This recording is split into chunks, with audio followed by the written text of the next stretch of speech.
వెనుకబడిన వర్గాలకు బీసీలకు, ఆర్థికంగా వెనుకబడిన అగ్రవర్ణాలకు ఈబీసీలకు సువర్ణావకాశం. స్వయం ఉపాధిలో గతంలో ప్రభుత్వం సహకరించేటప్పుడు ఏ వ్యక్తి అయితే దరఖాస్తు పెట్టుకున్నాడో, యూనిట్ ప్రారంభించదలుచుకున్నాడో అతను కొంత పెట్టుబడి పెట్టవలసిన అవసరం ఉంది. దాన్ని పూర్తిగా సడలించి 50% పెట్టుబడి ఆంధ్రప్రదేశ్ రాష్ట్ర ప్రభుత్వ నిధులతో రాయితీగా ఇస్తున్నారు. మిగిలిన 50% బ్యాంకుల నుంచి రాయితీపై వడ్డీతో ఇప్పిస్తున్నారు. ఇది కూడా బ్యాంకులు రుణాలు ఇప్పించే బాధ్యతను కూడా రాష్ట్ర ప్రభుత్వమే భుజస్కంధాలపై వేసుకుంది. ఇది గతంలో ఎన్నడూ జరగల.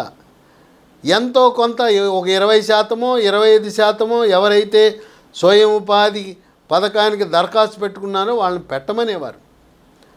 ఈ నూతన పథకంలో బీసీలకు 900 కోట్ల రూపాయలు అందుబాటులో ఉన్నాయి. ఈబీసీలకు అగ్రవర్ణాల్లో పేదలకు 400 కోట్ల రూపాయలు ఉన్నాయి. దీనివల్ల 1,30,000 మంది బీసీ కులాలు, 60,000 మంది అగ్రవర్ణాల్లో పేదలు లబ్ధి పొందబోతున్నారు. ఈ పథకానికి దరఖాస్తు పెట్టుకోవటానికి ఆన్లైన్లోనే పెట్టుకోవచ్చు. ఇది ప్రస్తుతం 20 జనవరి 25 నుంచి ప్రారంభించి 10 రోజుల్లో పూర్తి చేయవలసిగా దరఖాస్తుల ప్రక్రియకి ప్రభుత్వం ఆదేశాలు ఇచ్చింది. ఈ ఆన్లైన్లో మనం సొంతంగానే పెట్టుకోవచ్చు, లేదా గ్రామ వార్డు సచివాలయాలకు వెళ్ళి దరఖాస్తు పెట్టుకోవాలి. దేంట్లో దరఖాస్తు పెట్టాలి? దానికి ఒక పోర్టల్ ఏర్పాటు చేశారు. Online beneficiary monitoring and management system, OBMMS. ఈ గ్రామ వార్డు సచివాలయాల సిబ్బంది మనకు సహకరిస్తారు.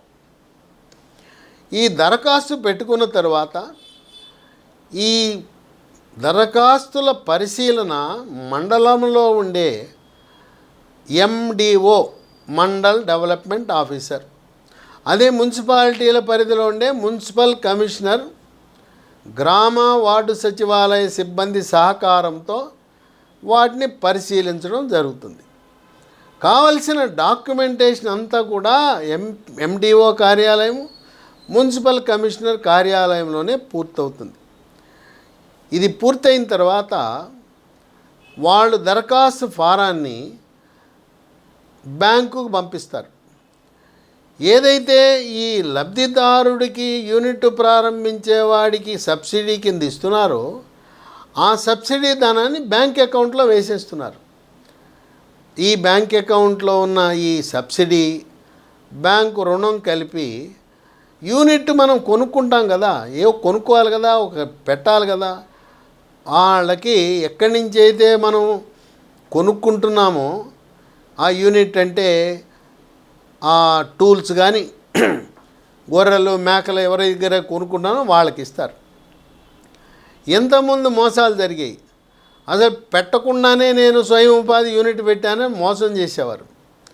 అందుకని ప్రభుత్వం ఏం చేసిందంటే ఈ యూనిట్ని జియో ట్యాగింగ్ చేశారు. ఆకస్మిక తనిఖీలకు ఒక టీమును పెట్టారు కనుక మోసం చేయటానికి అవకాశం లేదు. దీనికి దరఖాస్తు పెట్టాలంటే తెల్ల కార్డు తప్పనిసరిగా ఉండాలి, ఆధార్ కార్డు ఉండాలి, అలాగే సెల్ ఫోన్ ఉండాలి, వయస్సు 21 సంవత్సరాల నుంచి 60 సంవత్సరాల మధ్యలో ఉండాలి. దేనికి స్వయం ఉపాధికి అవకాశాలు కల్పిస్తున్నారంటే, ఒకటి మినీ డైరీ అంటే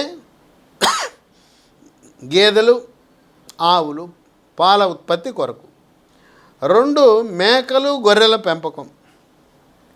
3 మేధర కుమ్మరివాడు చేతి వృత్తుల కోసం, కుమ్మరి కుండలు తయారు చేసే దానికి కావలసిన పనిముట్లు కొనుక్కోవడానికి యాంత్రీకరణకు వాళ్ళు తీసుకోవచ్చు. ఇక 4 వడ్రంగులు. ఏదో పాతకాలంలో చేత్తో చెక్కకుండా ఇప్పుడు అన్నీ కూడా కరెంటు వస్తువులు వచ్చేసినాయి. వడ్రంగులు ఆధునిక పనిముట్లు కొనుగోలు చేయటానికి. 5 చాలా ముఖ్యం. జెనరిక్ మందుల షాపు ప్రారంభించడానికి కూడా స్వయం ఉపాధి కింద పెట్టుకోవచ్చు. ఇవే కాక శిక్షణ కార్యక్రమాలు, శిక్షణ సంస్థను ప్రారంభించే వాళ్ళకు కూడా ఆర్థిక సహాయం అందుతుంది. ఒకటి ఫ్యాషన్ డిజైనింగు, టైలరింగు నేర్పడం. 2 ఈవెంట్ మేనేజ్మెంట్ మీద శిక్షణ. 3వది టూరిజం, అతిథ్య రంగం, పర్యాటక రంగం. ఈ టూరిజంకు సంబంధించిన శిక్షణ కార్యక్రమాలు చేసే వాళ్ళకు కూడా ఇస్తారు. ఎంత ఇస్తారు ఆర్థిక సహాయం అంటే 2 లక్షల నుంచి 5 లక్షల వరకు ఆర్థిక సహాయం. ఒకవేళ 5 లక్షలు యూనిట్ పెట్టాం, 2.5 లక్షలు ప్రభుత్వం సబ్సిడీగా ఇస్తుంది, 2.5 లక్షలు బ్యాంకు లోనుగా ఇస్తుంది. కొంతమంది బ్యాంకుల దగ్గర తీసుకున్నాం, సబ్సిడీ తీసుకుందాం, కట్టకుందామని ఆలోచనలు ఉంటారేమో. కట్టకపోతే బ్యాంకు వాళ్ళు కాదు, ప్రభుత్వం ఏం చేసిందంటే ఆ గ్రామ వార్డు సచివాలయ సిబ్బందికి బాధ్యత పెట్టింది.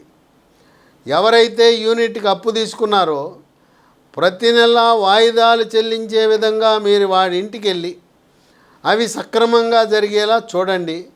అసలు యూనిట్ పెట్టకుండా మాయ చేసి మన ప్రభుత్వ సబ్సిడీ, బ్యాంకు లోను తీసుకునే వాళ్ళను కట్టడి చేయండి, అది ప్రభుత్వ దృష్టికి తీసుకురండి అని చెప్పి కూడా సచివాలయ సిబ్బందికి ఆదేశాలు ఇవ్వటం అనేది విశేషం.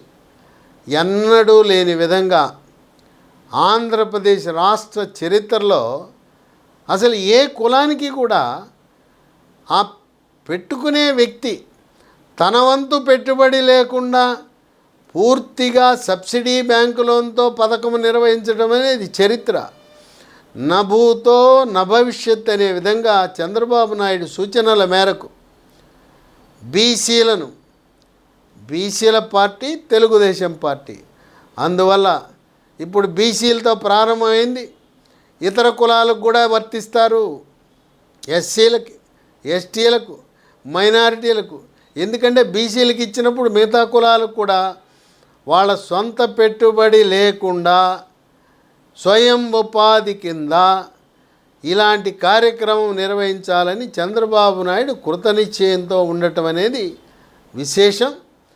ఈ అవకాశాన్ని సద్వినియోగం చేసుకోవటానికి 21 జనవరి నుంచి మొదటి వారం ఫిబ్రవరి 20-25 వరకు ఈ యొక్క ఆన్లైన్ పోర్టల్లో దరఖాస్తు చేసుకుని ఈ యొక్క ప్రయోజనాన్ని సద్వినియోగం చేసుకుని స్వయం ఉపాధి ద్వారా ఆర్థికంగా అభివృద్ధి చెందాలని ఆకాంక్షిస్తున్నారు మన ముఖ్యమంత్రి చంద్రబాబు నాయుడు.